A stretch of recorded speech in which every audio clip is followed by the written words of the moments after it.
Welcome to Writer Pants on Fire, where authors talk about things that never happened to people who don't exist. We also cover craft, the agent hunt, query trenches, publishing industry, marketing, and more. I'm your host, Mindy McGinnis. You can check out my books and social media at mindymcginnis.com, and make sure to visit the Writer Pants on Fire blog for additional interviews, query critiques, and more, as well as full transcriptions of each podcast episode at writerpantsonfire.com. And don't forget to check out the Writer Pants on Fire Facebook page. Give me feedback, suggest topics you'd like to hear discussed, and let me know if there's someone you would love to see as a guest. If you have specific questions, feel free to post them on the page and I will answer them on the podcast. This summer, I'm adding a co-host, fellow author Kate Carries-Quinn. We'll be doing a series that focuses on hybrid and indie authors. If you're thinking of going the self-pub route, we've got authors who found success with six-figure sales, as well as authors who are just starting out on the road to indie publishing. Learn from them, learn with us. Mystified is a podcast exploring strange and unusual stories that are sure to make your brain tingle. From aliens to crime scenes, we bring you some interesting tales. We don't take ourselves too seriously, and we hope you'll grab a drink and join us for a laugh, or maybe a scare or two. Join our Facebook group, Mystified Podcast Discussion Group, or follow on Instagram at mystified_pod.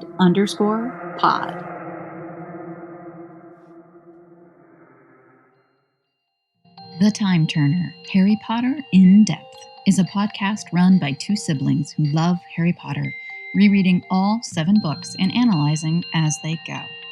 The Timeturner focuses on foreshadowing, themes, interesting nuggets, ties to the main endgame, big questions the co-hosts still have, and hot takes.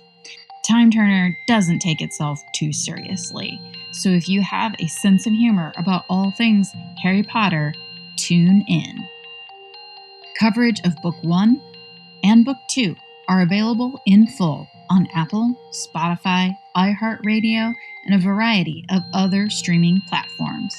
The analysis of Book 3, Harry Potter and the Prisoner of Azkaban, will be released episode by episode in the month of August. Subscribe and download The Timeturner, Harry Potter in Depth, and follow on Twitter and Instagram at TimeturnerPod. It is week 5,000,003 of pandemic time. You are starting to go back out in the world. We are in New York. In my section of New York, it's not like one big clump, so it's each area is depending on their numbers. We wear masks everywhere. You have to wear masks in the grocery store and everywhere else. My biggest thing with the mask, see, I'm in Ohio and we're recording this right after Memorial Day weekend. So we just lifted the stay-at-home order. It's terrible. The other thing that's terrible is stress. I was talking to my mom the other day and she was like, your sister and I were talking and, we've both gained weight from this pandemic. And she's like, I think it's the stress. She's like, stress can cause you to gain weight. I was like, I think it's the eating more, Mom. She probably is moving less. I've gained weight and I know it's just, I've been snacking more and who cares? Like I wake up in the morning and I'm like, I wore this sweatshirt the last 2 days and I throw it on again. I'm like, what does it matter? I have been working out more actually, just because breakup, as you know, right. when you go through a breakup, it's just like you go through some sort of change for better or for worse. But that certainly has helped with anxiety and with stress, as well as my recent discovery of CBD oil. Tried CBD before for sleeping because, I have horrible sleep problems. I've actually been. You don't sleep. So I had previously tried it for sleep. I don't know. I didn't notice that it was having a huge effect, but it's so hard to sometimes gauge it. And so I kind of was taking it for a while. Also, what has your experience been? Full disclosure, the company that sent me some is called Jupiter. and they are one of the sponsors of the podcast. And they were like, hey, we can send you a sample. You try it out and see what you think. And I was like, sure. I mean, why not? Right. Yeah, I used it. It has like something like 0.03. I'd have to check the bottle, but it's super, super low. It's less than 0% THC. So about halfway through the day, I tried to dial out on my phone using the calculator app. And, it didn't work. Right. And so I was staring at my phone like, why the hell is my phone not working? And I kept hitting equals. I'm like, equals, trying to like make a call. Interestingly enough, I have BPPV. I have vertigo. It's positional vertigo, I believe, is what caused it, because my vertigo had kicked in that day. And Didn't it first start when you were traveling a lot? Yeah, it started like my very, very first tour in 2013 is when I got it. And basically, once you have vertigo, you're like always susceptible.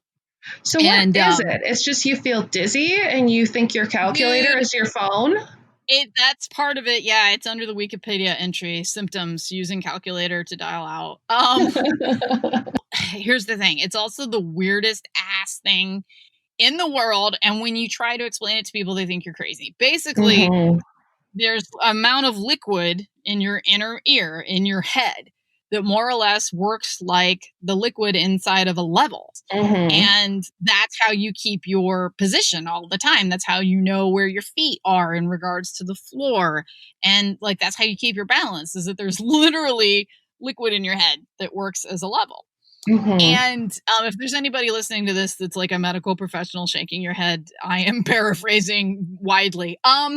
So and there are basically these little crystals that grow inside of your head, and sometimes like a crystal, it's like a big cave up there, and a crystal will fall into the liquid, and it basically screws you up in a major way because you can't balance. And so this doesn't usually happen to most people. Like, this is a very random thing for the crystal to fall. It's a random weird ass thing, and it can happen. It can happen for multitude of reasons. Why it happened to me was because I was flying and I had a sinus infection. So it was a mix of upper respiratory infection and liquid in my head, and then up and down and flying so much, and I just ended up just completely fucked up. Do you know, does this happen to women more than men? Are women more susceptible? I don't know. I don't know.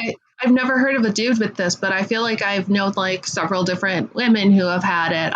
It sounds like something that like women would have been like locked up for and like put in an asylum. Like, there's crystals in my head floating in my brain water. Yeah.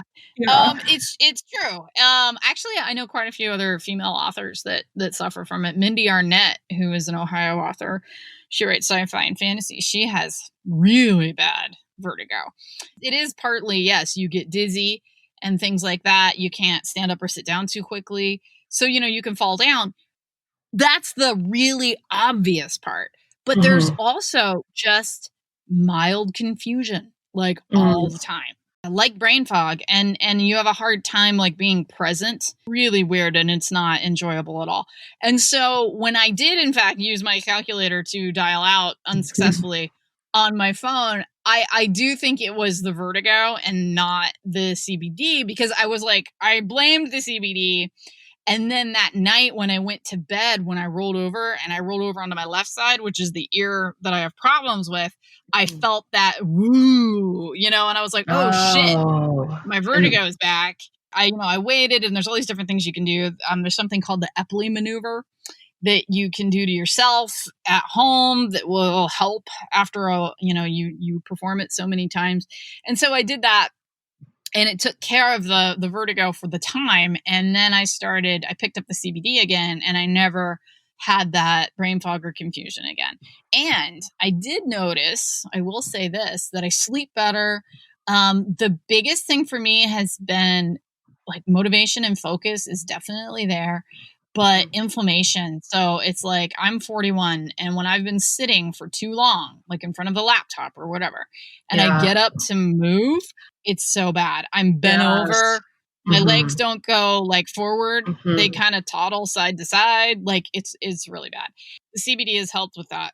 let's bring in LC Barlow. Her name's Lindsay, where she's going to talk to us about being a self-pubbed author that then went over to the traditional side.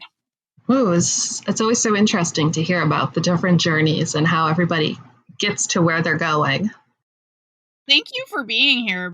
Basically, I decided to do a whole podcast series this summer for people that were involved in Indie Pub. And when you came onto the blog and you had this wonderful story about your success with self-publishing that then translated into a trad career, I was like, oh my gosh, this would be a great person to have here on the podcast to talk about both experiences and also the transition. So if you just want to start out by talking about how you got started with self-pub and then just the career trajectory, that would be great. When I was just starting out, I had been doing creative writing for a fairly long time. And I was coming up on the end of my first master's degree, which was in English. I had really wanted to write a book, and I wasn't exactly sure how to go about it, but I was like, I've put so much effort into so many other things, I would really like to try. Well, I had gone online and I had read advice about publishing, which wasn't very good advice, which was basically, it's impossible to break into the publishing industry, so you shouldn't even try. And so, wow, that is terrible advice. Where did you read that? Everywhere. Yeah, everywhere. Another piece of advice was, if you do want to write a book, you should write nonfiction because it's more likely to sell. Whoa, that's so it's like, even if you do end up writing, don't write what you want to write. Write something else. Yeah. Okay, wait. What year was this? This was 2012. That's interesting because, Kate and I both, we debuted in 2013.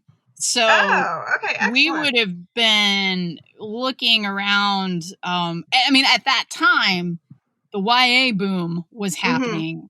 It was, yes. So it could be a little different. I'm not sure what everything that was going on in other markets at the time. But in general, yes, trad pub is hard to break into. It is not impossible. I definitely think, though, like, there are sources out there that I feel like if you're not confident and if you are on the fence, that it can feel discouraging. Agent blogs were huge at that time. Like, every single agent seemed to have a blog. And I remember reading a lot of them that were like, what is special about your story? Why do you need to tell this story? What makes this book, something that people should read?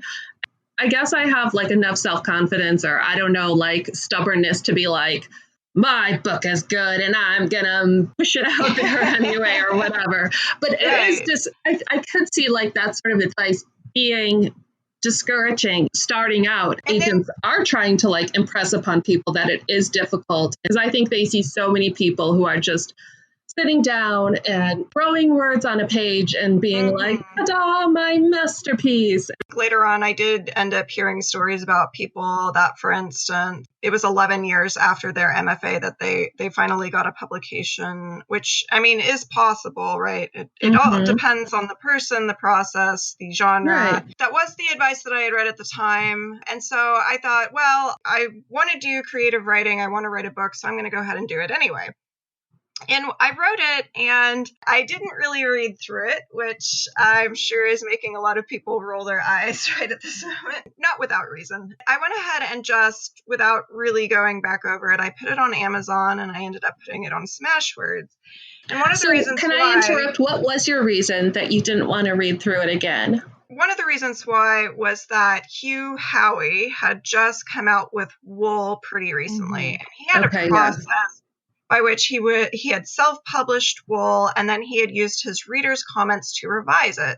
And so I thought, you know what, it doesn't have to be perfect if it's going to be in a process, so I'll put it up and then I'll read people's responses and I'll revise it. And that was the plan going in. I put it up on Amazon and on Smashwords, and in the beginning, the main comment was that people didn't really like the cover because I had just found some stock images. While this was occurring, I read up on Bookbub, And Bookbub was heralded as like the best way to advertise for the book. And the way that you do this is first you have to get around 25 4 to 5 star reviews of the book before they'll even look at it. And then it also needs to be pretty good quality. While I was trying to get reviews, I went ahead and I contacted Bookfly Design. And Bookfly Design created a really wonderful cover for Pivot, and it was fantastic. And they themselves said, hey, why don't you submit your book for awards? While that was going on, I did Goodreads giveaways, and I did quite a few. They used to be free. So now Amazon owns Goodreads, and they charge somewhere around $100 or more per giveaway. But it used to be free. And I did quite a few 25 to 30 book giveaways to get to that 25 review area so I could submit to Bookbub. And I did get a Bookbub ad while I was submitting my book to awards. And the day that the Bookbub ad ran, which if you don't know what that is, it's a sort of email newsletter that goes out with lists of books that are ebooks that are running at about $1. It's either free to like $2.99. So the day that it came out, I got about 12,000 downloads because I had made my book free. And then over the next several days, it ended up being around 35,000 downloads. Whoa.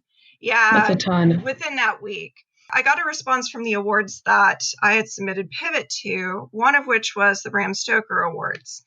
And it was on the preliminary ballot for the 2014 Bram Stoker Awards. And I was like, I don't really know much about the World Horror Association or World Horror Convention. At that time, that's what it was called before Stoker Con and World Horror split into their separate conventions. So I was like, I'm going to go check this out. I think it would be really interesting. So I went to Portland, Oregon in 2014 to go to my first World Horror Convention.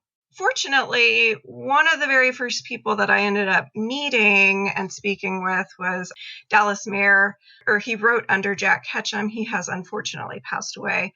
And he invited me and another person over to the bar for a drink. So I went over there and I let him know about my book. Later on, I was walking around and an entertainment lawyer stopped me and he said, hey, why don't you send your book to me? I was like, okay, I will definitely do that.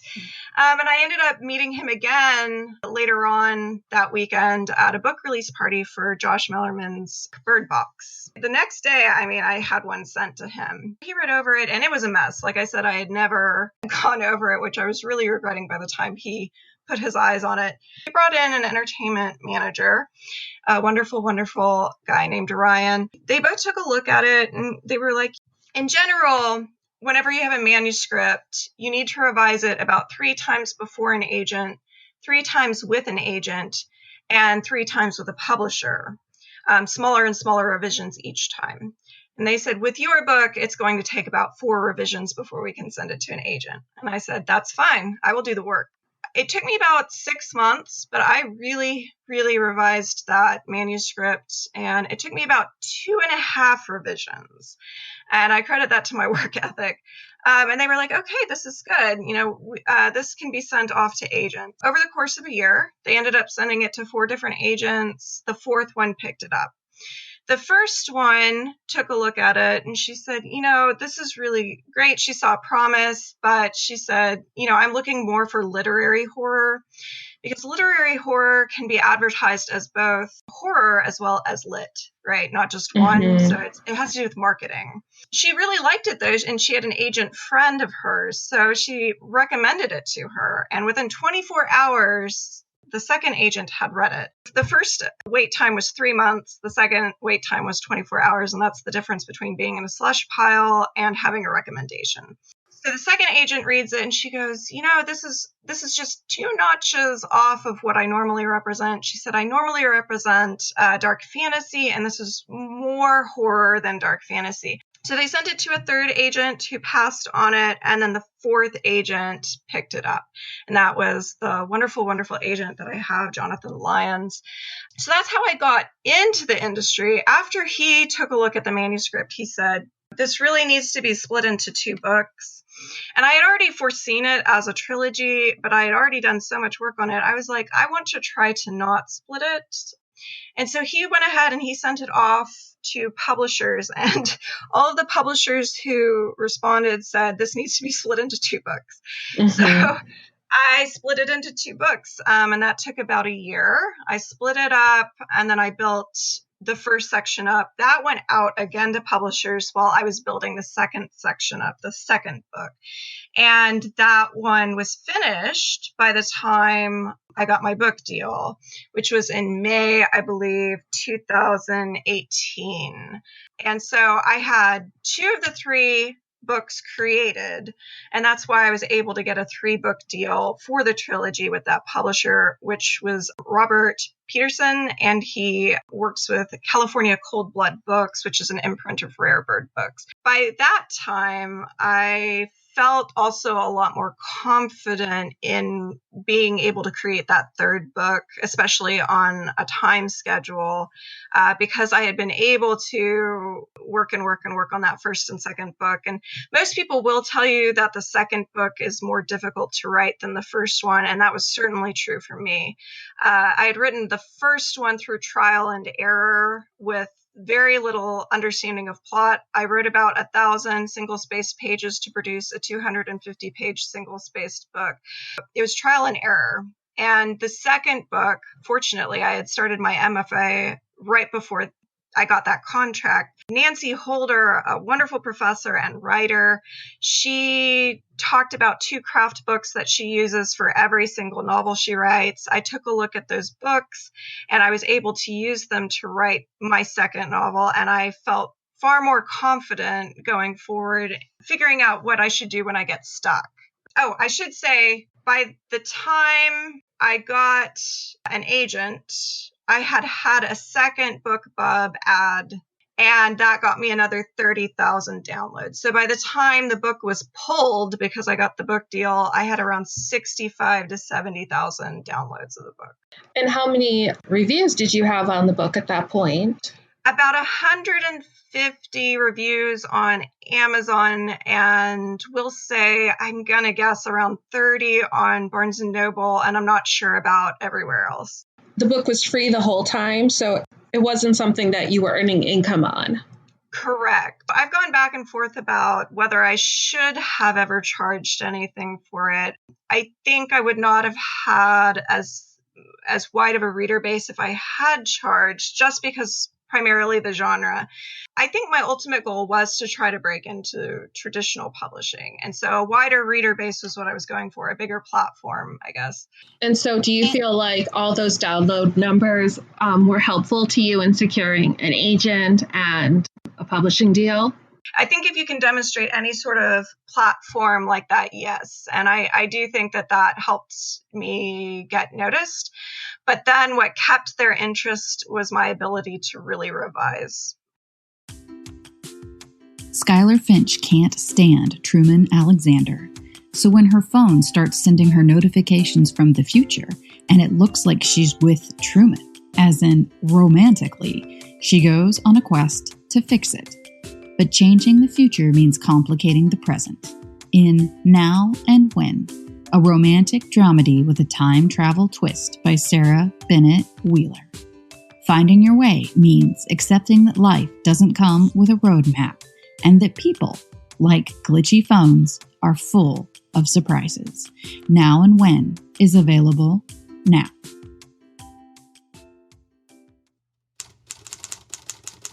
Make your pages look professional with Vellum. Margins, headers, page numbering, font, line spacing, all happen automatically with every book you create. Generate ebooks for Kindle, Apple Books, Kobo, and others, or deliver a beautiful print book to your readers.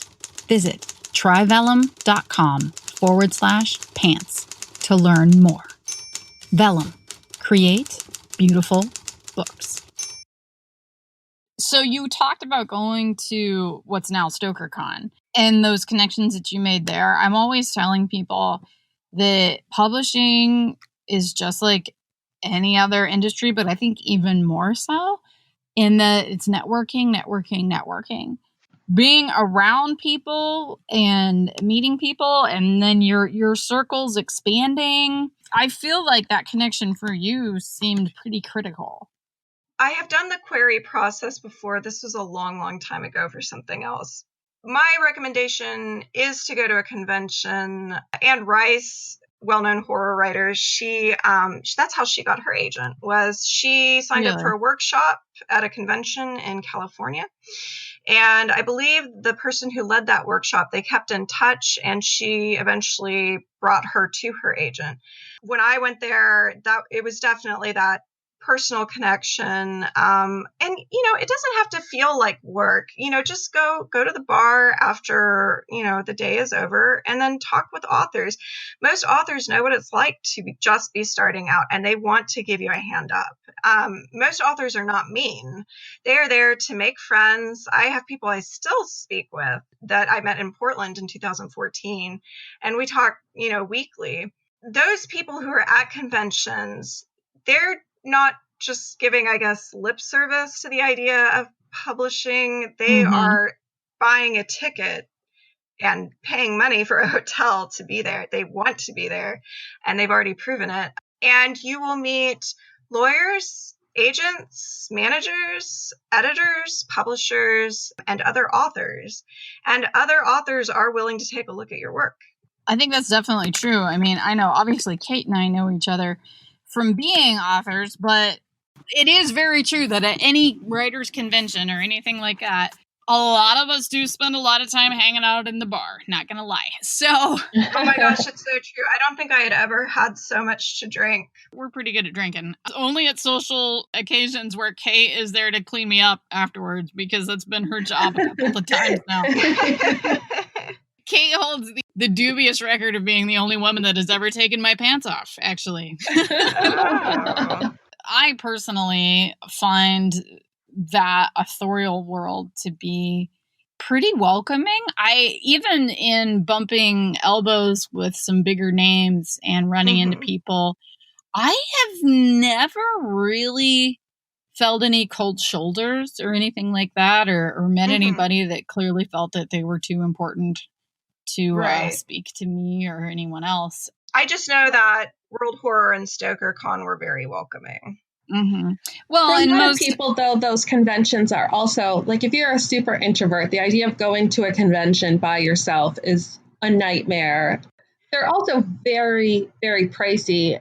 And so I never did any conventions or anything like that before I was published. And I've only done them since I was published as like a speaker or something, so that, I was getting something comped, usually the convention comped, and, maybe my room as well, or travel or whatever, because they are expensive. And because I am a little bit of an introvert, I have a really hard time going to a place where I don't know anyone, and to like walk into a room like that is like, it's really scary for me. So I only go to places where I have Mindy and or Demetria. We probably look like kind of cliquey sometimes. I am afraid to go out, and I'm not the person who's going to be like, hey, everybody, I'm Kate. That first convention, I almost turned back.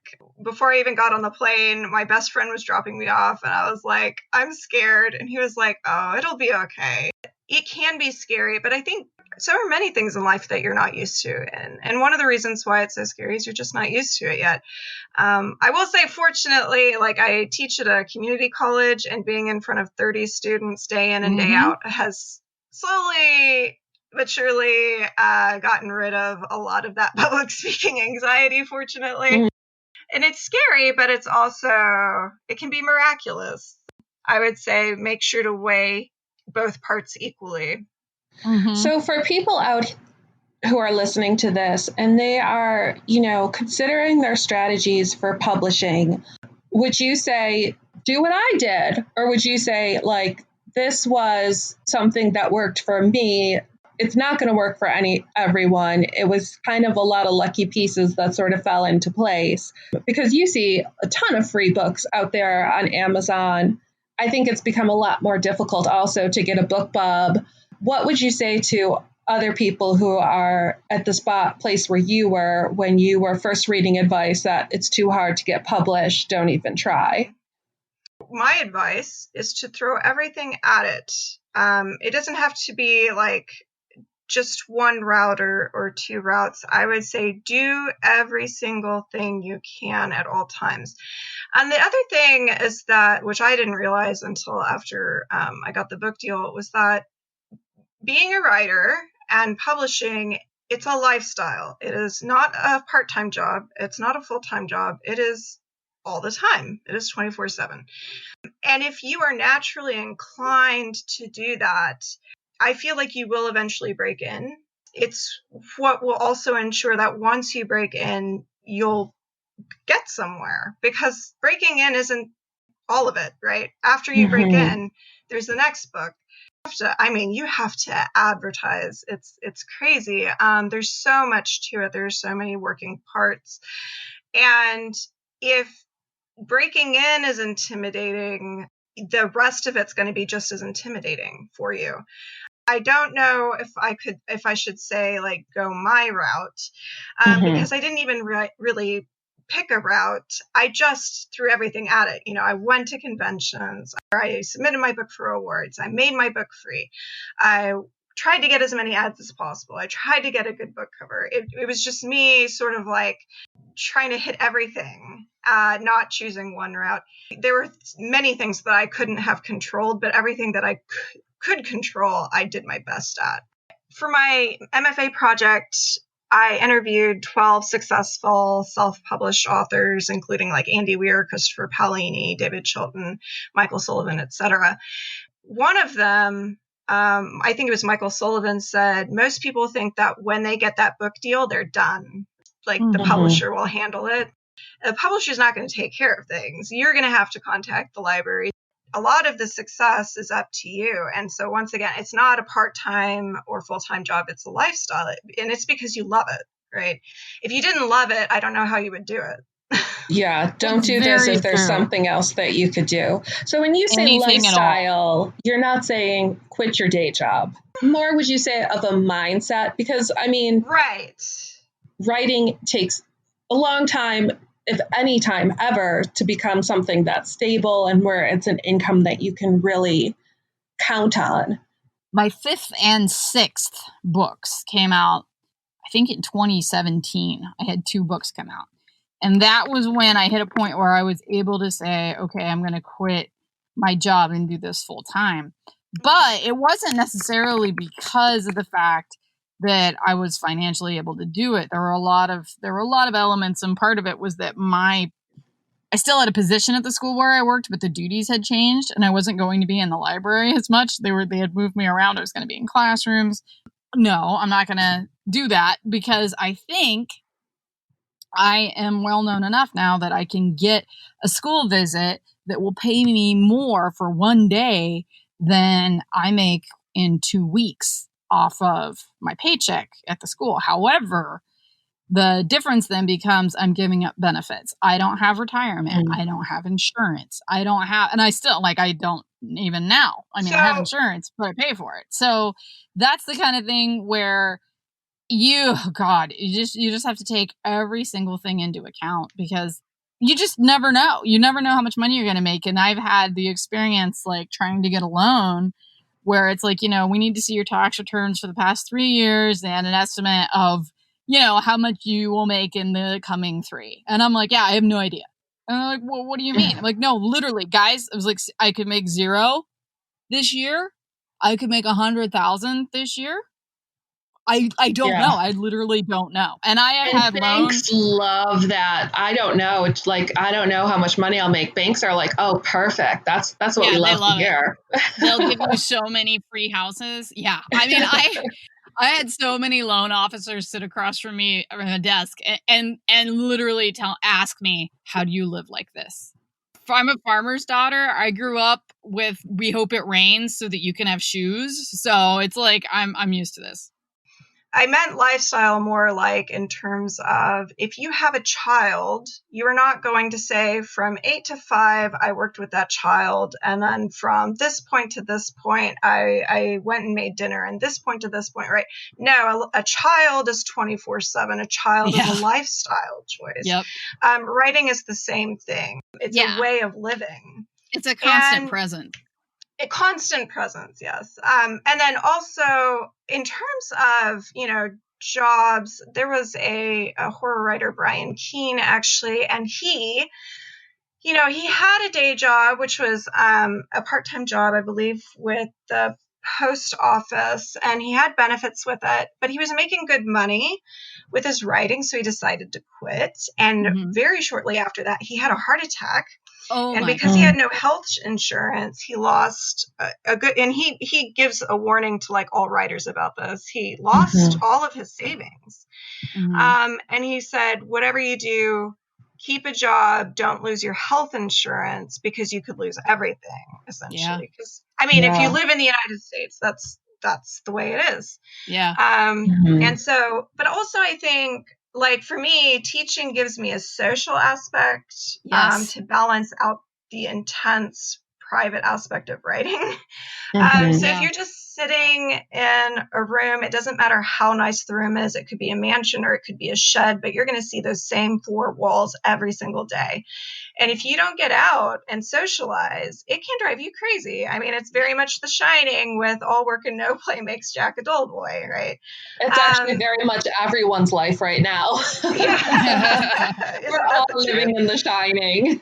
I think that's a great point, though, because we're recording this on May 26th. Some states are starting to emerge from the COVID quarantine. And I can tell you that as someone who's, been out moving through the world with a mask on, and everyone is, that's the point of conversation, is the epidemic, and people will be like, well, how are you coping? And I'm like, dude, my life is exactly the same as it was before. The world ended. The world actually ended, and my life did not change one bit. And that was a really interesting observation for me. I like what you're saying about the sociability aspect, because it is important. I started substituting pretty regularly this year because of the fact that I was just home, and I'm, it's the nature of the beast. I'm in front of a screen so much, like that's all I do. You can really dabble with some dark thoughts when you aren't getting out there and you aren't interacting. Kate and I and Demetria, we talk every day pretty much at this point, usually on Slack, but it's like there are days when that's my only interaction with adults. And I had a moment last fall when I decided I was going to start substituting, because I work out like usually 2 or 3 times a week, and I don't go to the gym until like 5 o'clock. And I went into the gym, I'd been up since like 8:39, and someone said hi to me, and I said hi back, and my voice was like hoarse, and they're like, oh, are you okay? Are you getting sick? And I'm like, no, it's just that this is the first time I've spoken today. And so it was like my throat, my voice, my brain, everything was like, wait, how do you do this? Right. Like it was just, When I was a little kid, I wanted to be a writer as early as like 2nd grade. But then like around middle school, I got into theater, and I actually went more to theater. And that's why I even went to undergrad for theater, because I was like, I liked the fact that it was collaborative and that it was social. And I was like, I don't think I want to do something where I'm stuck in a room by myself all day. And, after theater, I went to film school, and I didn't start writing seriously until my husband and I were living in Tennessee. I didn't know anyone there. I had no friends, and I had a newborn baby, and I was essentially stuck in my house alone with no one. And I was like, well, shit. I got what I wanted. I have a writer's lifestyle, so I might as well start writing. When something happens that forces you to be still, when you aren't allowed, and this is like when restrictions force you to be creative, right? One of my professors would always talk about how sometimes the complete lack of restrictions in, for instance, writing poetry can make it more difficult to write a poem versus, if you have a certain restriction for the stanza or something, then it becomes more creative. So it's interesting sometimes how, restrictions in our daily lives end up forcing us to write finally, or to be more creative in some way. You were talking about just the lifestyle of being a writer and how it's a constant. Even if you're working full-time or part-time, whatever your hobbies are, it's very true. And I can say that now, as a full-time writer, I'm not necessarily going to be working on writing things all day today because, I mean, it's effing hot outside. I will go outside and I try to get up and I run every morning and I work out either at home or at the gym every night. And in between those times, like those are my flags. Like this is when you get up and this is right before you eat. Everything in between that is my call. Right. So, and everything after that is my call. And that's cool. It's really freeing, but you also hit a point where it's like, you absolutely must, no excuses. You have to be a self-starter. If you are not a self-starter, if you need a cheerleader, if you need a team, you can't do this because, oh my gosh, is that true? Yes. It is so true. I have like this really old house. I have a pond. I have 4 acres. I garden. I do, flowers all the time. I am constantly moving. From the time I get up in the morning until I go to bed, I am doing something. And that's just to keep shit from collapsing, honestly. And it has hit a point where it's like, I literally don't know how to relax. And it's probably not my best attribute, but man, do I get shit done. Right before I started writing, I had taken 2 pills of a type of antibiotic that ultimately made my tendons swell to the point that my hands went numb and my feet went numb.